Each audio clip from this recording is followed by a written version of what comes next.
Synchronous and asynchronous class has advantage and disadvantage. For me, the advantage of synchronous classes is that we can still learn even though we are at home because of pandemic by online teaching. We learn how to manage our time, self-study, and self-understanding about the upcoming topics.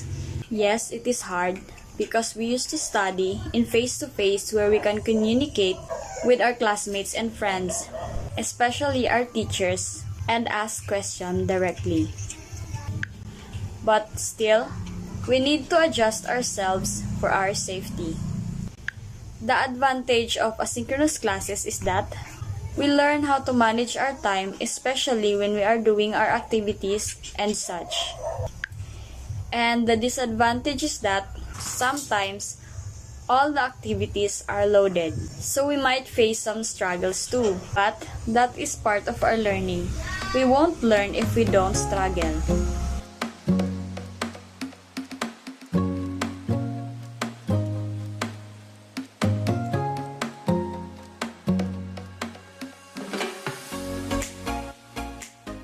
Virtual learning environments. Asynchronous has seen a lot of use. For parents who aren't sure what asynchronous means, it refers to learning's approach that allows children to work at their own pace. Asynchronous learning allows students to complete work at their own pace. With the help of online discussion, boards, and emails, rather than the tight constraints of a typical classrooms.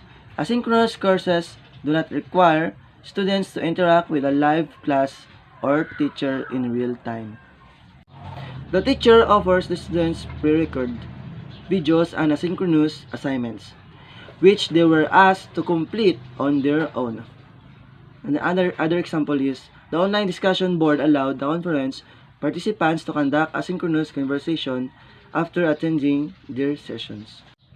Asynchronous is a combination of the word synchronous that defined as occurring at the same time, coinciding in time, contemporaneous, simultaneous. It means the opposite of asynchronous. In reference to virtual learnings, synchronous learnings occurs in real time instead of a student pace and at their choice. This can occur in a traditional classroom setting on virtually. For example, since Camelia's school was first participating in synchronous learning, she had to log on dressed in her school uniforms, ready to start a day at the exact same time as the rest of her classes. So keep in mind that when referring to something that happens at the same time, it's synchronous. But for anything that doesn't occur at the same time and it's instead staggered or delayed, it's asynchronous. For example, in communication, speaking in person and video chats are considered synchronous, while email, text, or chats as an asynchronous way to talk.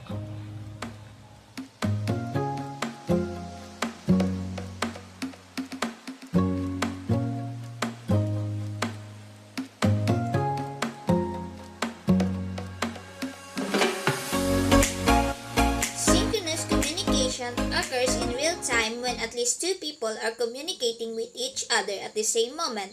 This isn't to state that you have to communicate in person to be considered synchronous communication. Asynchronous communication refers to the interaction that does not take place in real time. Responses may be delayed, like email is a perfect example. People don't schedule meeting under this technique, and reply are less time sensitive. Instead than requiring all your employees to be online at the same time, you allow them the freedom to pick their own working hours regardless of their location. In summary, synchronous communications are planned, real-time interaction over the phone, video, or in person, and asynchronous communication takes place on your own schedule and does not require any prior planning. Hello everyone, my name is Patrick Jewel T. David. Asynchronous communication is optimal when you work with a different time zone as it creates a constant record of ideas, decisions, and discussion. While synchronous communication occurs in real time, whereas asynchronous communication occurs over time. Each communication style is used to share information in situations best suited to one or another. Synchronous communication. Synchronous communication occurs in real time when at least two people exchange information simultaneously with each other. It doesn't mean that you need to communicate in person to be considered synchronous communication.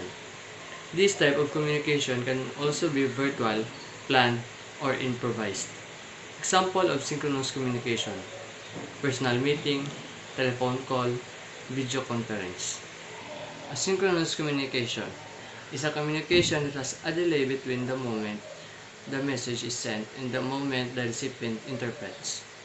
This type of communication is usually not personal or unplanned.